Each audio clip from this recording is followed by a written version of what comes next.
أعوذ بالله من الشيطان الرجيم بسم الله الرحمن الرحيم গণমানুষের সংগঠন বাংলাদেশ জামায়াত ইসলামী গাজীপুর মহানগরী উদ্যোগে 5 দফা দাবি আদায়ের লক্ষ্যে বিক্ষোভ মিছিল করে উঠতে সমাবেশে উপস্থিত মহানগরীর সংগ্রামী আমির অধ্যাপক জামাল উদ্দিন স্যার সহ অন্যান্য নেতৃবৃন্দ এবং আমার সামনে উপস্থিত সাংবাদিক বৃন্দ এবং ছাত্র জনতা, আসসালামু আলাইকুম ওয়া রাহমাতুল্লাহ। সম্মানিত উপস্থিতি, আপনারা জানেন 2026 সালের ফেব্রুয়ারি মাসে জাতীয় নির্বাচন অনুষ্ঠিত হতে যাচ্ছে। আমরা স্পষ্ট বলতে চাই, জনগণের আকাঙ্ক্ষা প্রত্যাশার আলোকে জুলাই সন্ধ্যার ভিত্তিতে নির্বাচন অনুষ্ঠিত হতে হবে।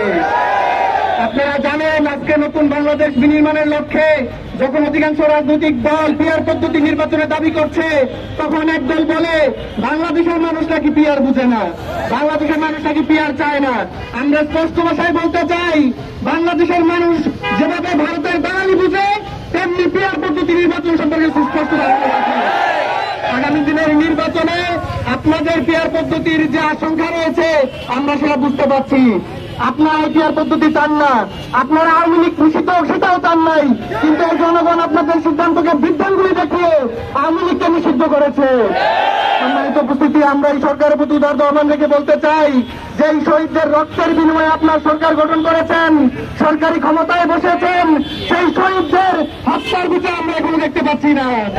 আপনাদের প্রশাসন আজকে যথাযথভাবে ফাংশন করছে না, অথচ আমরা বিগত 15 বছর দেখেছি শুধুমাত্র বিরোধী দলকে দমন নিপীড়ন করার জন্য তৃণমূল অভিযানের নামে রাতের আধারে নিরীহ মানুষদেরকে নিয়ে এসে ক্রসফায়ার দেওয়া হয়েছে, তাদেরকে বোমা বিস্ফোরণের মামলা দিয়ে কারাগারে প্রেরণ করা হয়েছে।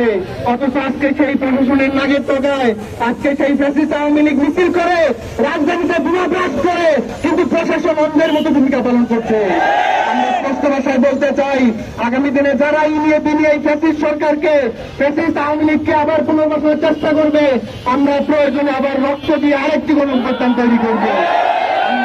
আহ্বান রাখতে চাই, আমাদের এই 5 দফা দাবিতে অতি সত্বর মেনে নেওয়া হোক, আমরা হলে আমরা রাজপথে থেকে এই দাবি আদায় করবো ইনশাআল্লাহ। সেই আহ্বান রেখে আমার বক্তব্য এখানে শেষ করছি। আসসালামু আলাইকুম ওয়া রাহমাতুল্লাহ।